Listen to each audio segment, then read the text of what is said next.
and welcome to Cleveland News Desk. We're reaching you live from Nigeria's capital city, Abuja. First, the headlines. I am Imefonokon with this and more.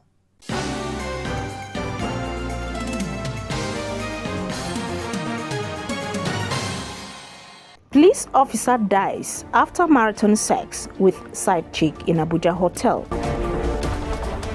A 23-year-old Turkish model arrested for vowing to sleep with 100 men in one day. Ocean police arrest ex-convicts for stealing 1 month after receiving state pardon.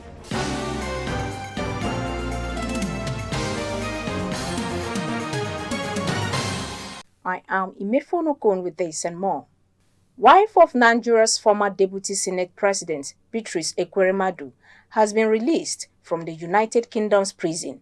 A source who craved anonymity told journalists that Beatrice, who was sentenced to 5 years in UK prison over a kidney harvesting scandal, returned to the country on Tuesday and is said to currently be in Abuja.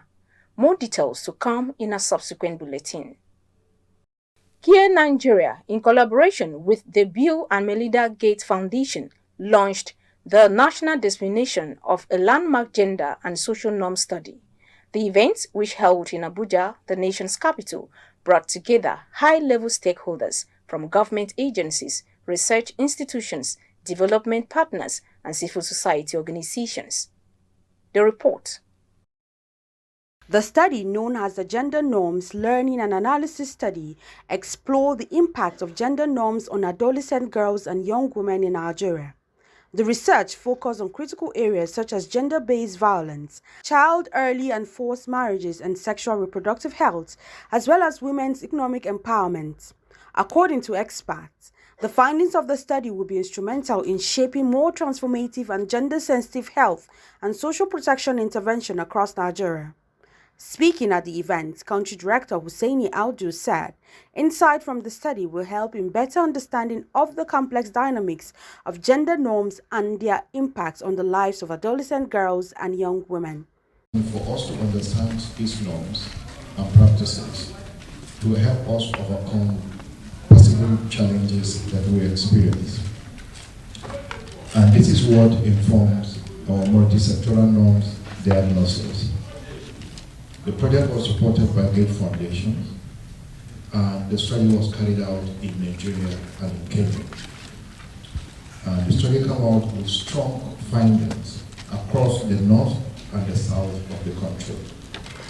And we are gathered here today for us to share and discuss the findings of this particular study. Most times, studies of this nature are just the beginning of what is to come. Because basically, when you have a proper understanding of context, you are also able to design programs that are very reflective of this context. And it is what we in CARE takes very, very seriously. This research has been able to bring out that there are quite a number of social norms that govern how adolescent and young girls behaves in terms of reproductive health, in terms of gender-based violence, women economic empowerment, and child early marriage.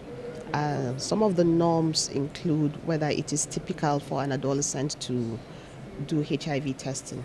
In some places like Lagos and Enugu, it's not a normal thing, it's not typical, but places like Kano, where the religious community has actually enforced the testing of HIV before marriage, and which has eventually become a legislation in the state. We see it as being more acceptable, and it is more common for people to go and do a HIV test.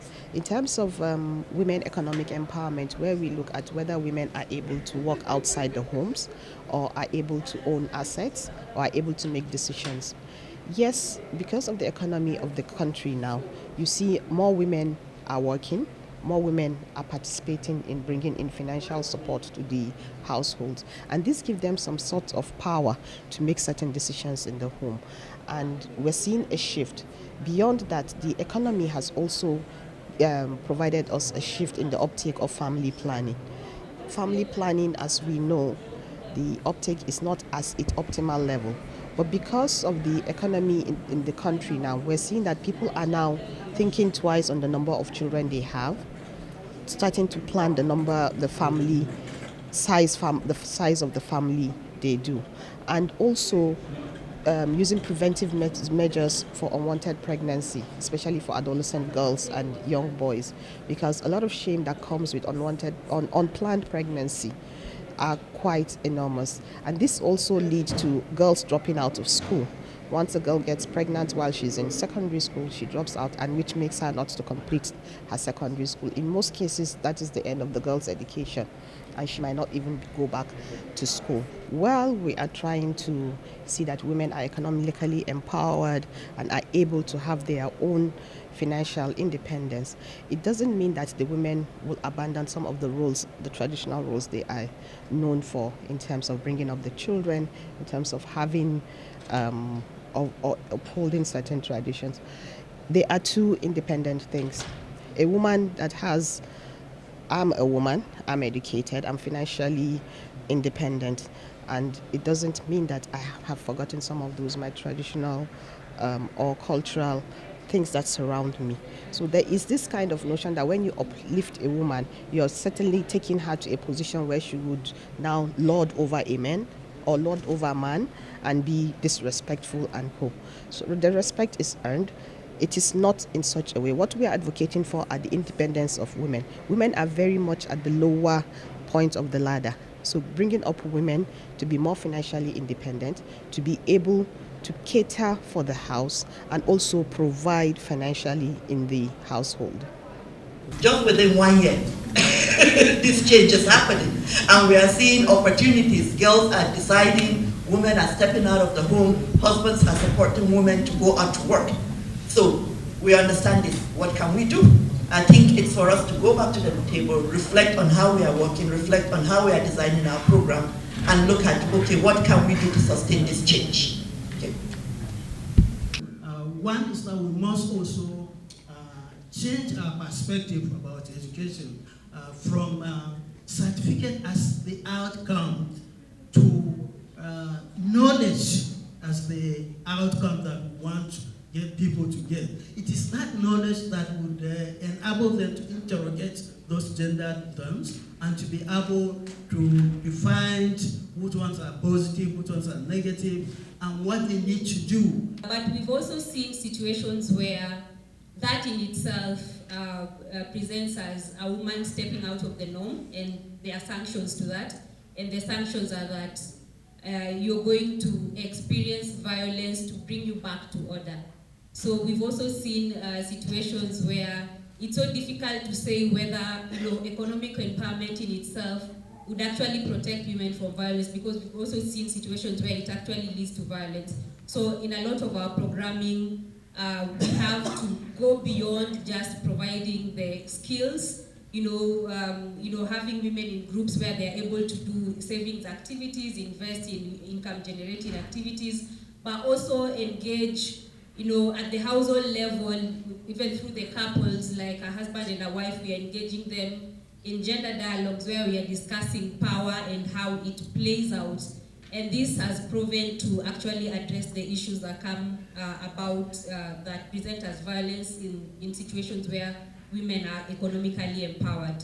The event provided a platform for stakeholders' engagement in developing collaborative strategies for dismantling harmful gender norms that create barriers promoting health and economic advancement for women and girls. Participants emphasized the importance of addressing these norms to achieve sustainable development and gender equality in Nigeria. The national events marked a significant step towards promoting gender equality and challenging harmful gender norms in Nigeria. A young man identified as Sunday Umosaki, who was earlier granted state pardon by Governor Ademola Adeleke of Osun State, has been rearrested for alleged stealing less than 1 month after his release from detention. Umosaki, it was gathered, was number 8 on the list of ex-convicts granted state pardon by Governor Adeleke on December 24, 2024. Recall, Umosaki was earlier convicted for simple offenses, but got his state pardon alongside Shigu Oloworokere and Sunday Omorakinyo both sentenced to death for armed robbery and stealing of fowl in Osun State. However, Omosaki is presently remanded in the Ilesa Correctional Center by an Oshogbo Chief Magistrate Court sitting in Oshogbo for stealing a plasma television set. According to a charge sheet used to arraign Omosaki and obtained on Tuesday, he returned to crime on January 3, 2025 by breaking into a house and stealing a plasma TV worth 600,000 naira. A 22-year-old Precious of Orakpo community of Delta State has admitted to the police that he sold one of the triplets of a family in the community for 200,000 naira to two internet fraudsters who later killed her in the area.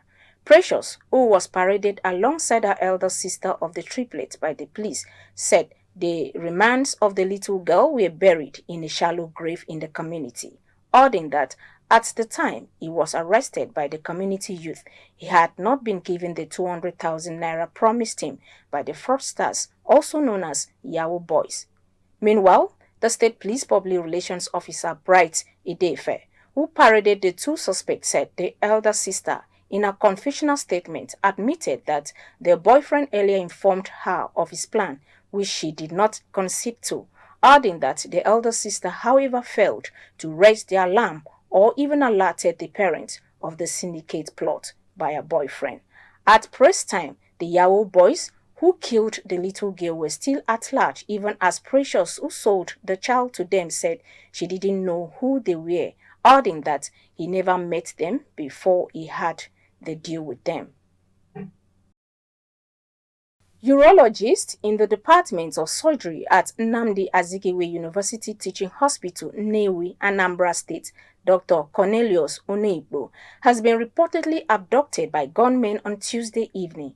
It was gathered that the incident occurred at the gate of Onyeigbo's residence in Nnewi as he returned home from work. Witnesses reported that the armed men intercepted him with their vehicle, forced him into it and drove off. A staff of the university who pleaded anonymity confirmed the development, saying the institution is aware of the incident and they are doing the needful. Meanwhile, spokesman for the Anambra State Police Command, Tochukwu Ikenga, who also confirmed the incident, said the police have mobilized for the rescue of the doctor. Cheating or infidelity is not clearly defined, as it can involve several times. It goes beyond being sexually involved with a person that is not your partner and can include having a deep connection with another person. In this special report, Clearview News correspondents speak with some Abuja residents and report that they give divergent opinions on why people cheat in relationships. Webster's dictionary defines infidelity or cheating as the act of having a romantic or sexual relationship with someone other than your partner. However, infidelity is a violation of a couple's emotional or sexual exclusivity that commonly results in feelings of anger, sexual jealousy, and rivalry. Some FCT residents speak on why couples or intending couples cheat. An average African person is a promiscuous person, so you can't take it away from them. Cheating is a lifestyle. And so it now depends on what you want from the relationship. There are some relationships that must be well defined.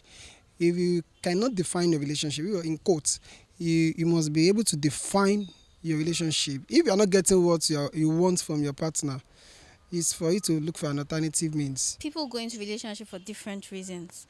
Really, some people go into relationships to be serious, like to find their life partners, and people go in for the gain, like the monetary and how do I put it, the fun and everything. But you see, the thing about cheating, I would say people cheat in relationships because of boredom. Let's see, people get bored in relationships, like they're not getting what they expected from their partners, and as such, they begin to look outside. They begin to look outside to get what they're looking for. Most people have a problem staying committed in certain relationships, so they cheat. And then I also think people cheat because they don't really know what they are looking for, so they keep testing the waters, going round in circles. when you are dating this person, she will giving you anything you want, being there for you anytime. But by the time you get married to this particular person, the story now changes. So at that point in time, you cannot change anything again. Rather, you now start looking for a side chick. That's what they call it. They start looking for a side chick, because that side chick itself will be giving the attention you need. The woman you married in your house, she's not dressing attractive. You come out from work, you feel so tired. Actually, you need someone to actually massage you, put you.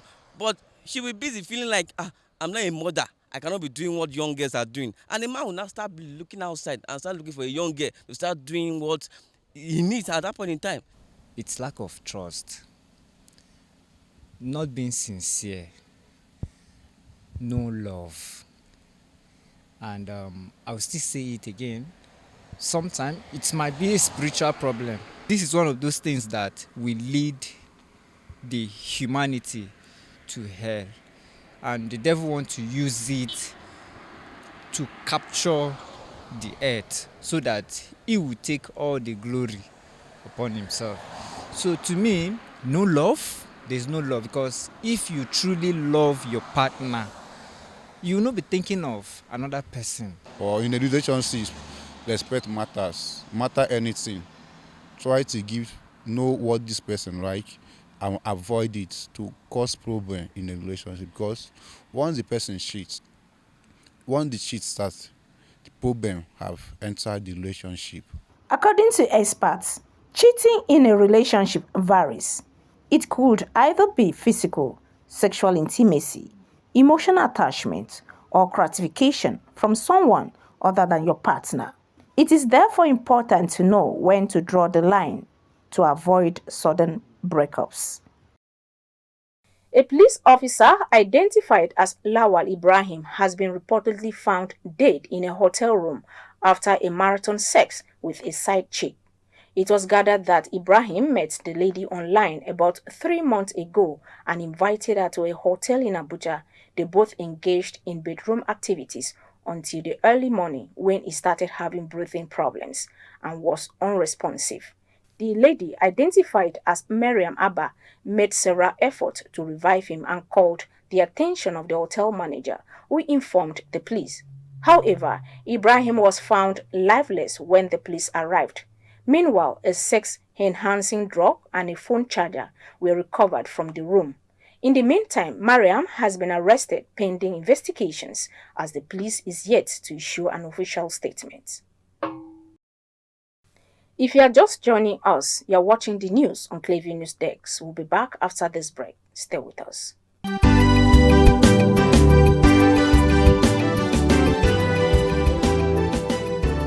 No one, after lighting a lamp, puts it under a bushel. This is therefore a call to individuals, organizations, embassies, political office holders, and more to inform the world about their activities and achievements through documentaries. Here at Clearview, we parade the masters in the business of producing world-class documentaries. Show your stuff to the world by first contacting us through telephone number 0704 244 1177 or email us at clearviewnewsroom@gmail.com. Watch Clearview News at 7 p.m. daily, Monday to Friday on MITV, channel 255, DSTV, and on our YouTube and Facebook pages. Clearview News Desk. We clear the view, one time and for all time. Welcome back.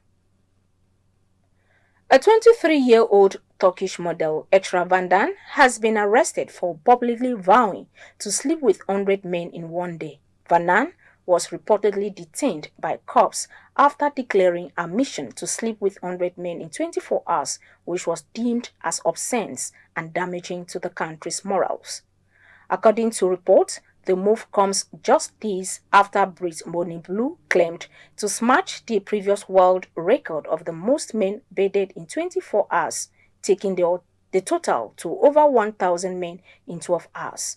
Vandan had posted a photo of herself with her eyes shut on a bed wearing red lingerie and declaring that her goal is to break a Turkish record first, then a world record, starting with 100 men in 24 hours. However, her statement quickly caught the attention of the Istanbul Security Branch Directorate Morality Bureau, which launched an investigation into the controversial post before catching her at a hospital as she awaited a cosmetic surgery operation. The model is believed to have been charged with obscenity, resisting an officer on duty, and slander. In a hearing, the Istanbul 6th Criminal Judgeship of Peace said peace prison time was appropriate because her posts were damaging to moral values and were provocative to society. Envy is as old as creation. Envy is a pain at the sight of another's good fortune. It is an emotion which occurred when a person lacks another's quality, skill, achievement, or position and wishes that the other lacked it. Envy can also refer to the wish for another person to lack something one already possesses, so as to remove the equality of position between both parties. We have a commentary.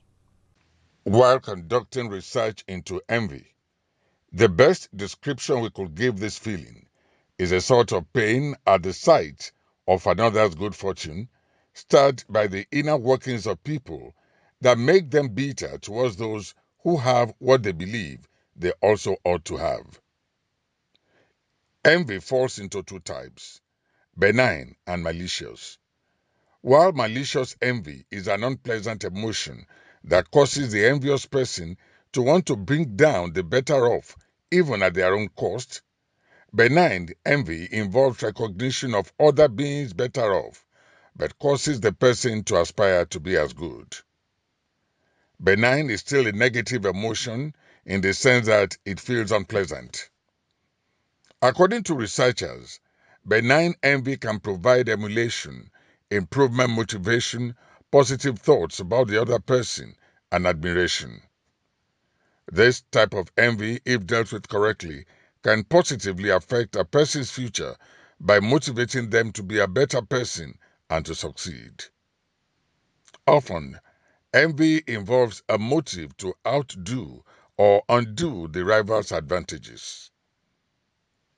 Envy has been found to be so deadly as to cause a reluctance to see our own well-being overshadowed by another's because the standard we use to see how well off we are is not the intrinsic worth of our own well-being, but how it compares with that of others.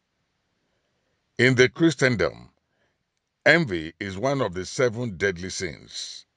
And in Islam, envy consumes good deeds, just as fire consumes wood.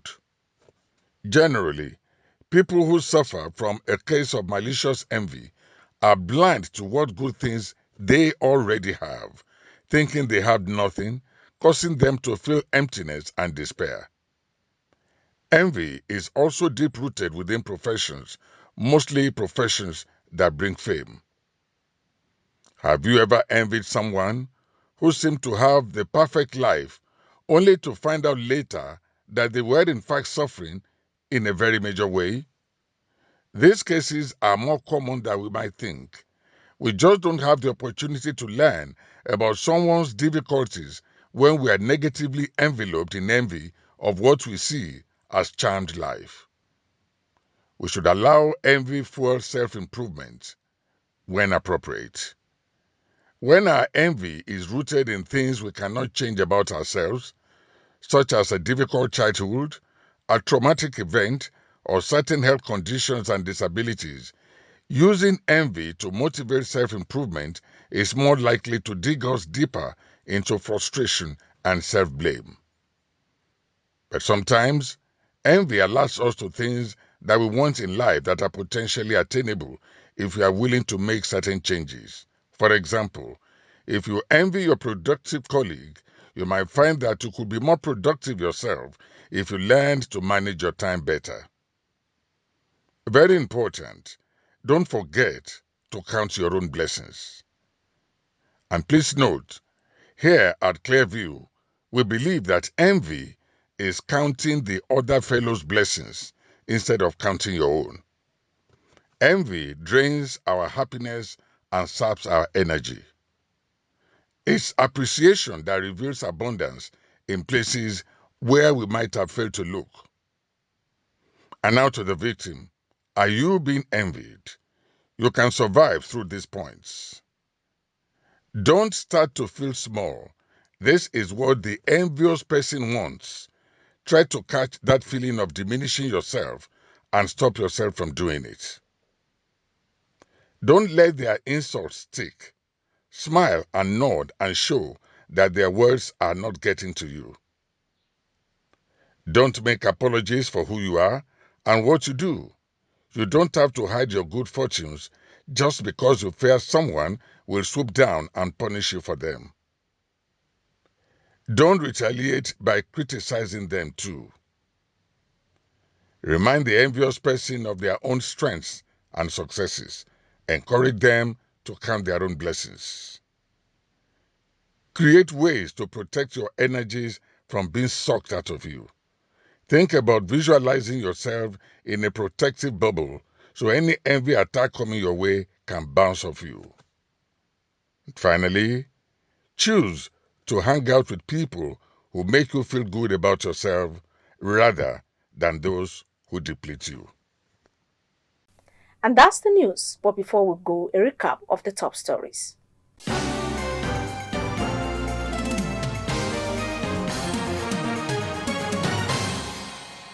A police officer identified as Lawal Ibrahim has been reportedly found dead in a hotel room after a marathon sex with side chick. A 23-year-old Turkish model, Extra Van Dan, has been arrested for publicly vowing to sleep with 100 men in one day. We also told you that a young man identified as Sunday Omusaki, who was earlier granted state pardon by Governor Demola Adeleke of Osun State, has been rearrested for alleged stealing less than 1 month after his release from detention.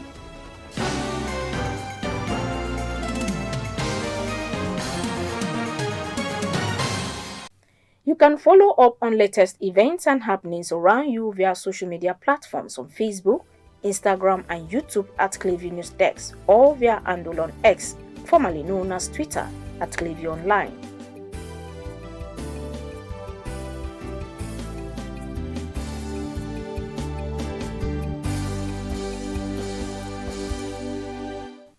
Many thanks for watching. I am Imefonokun.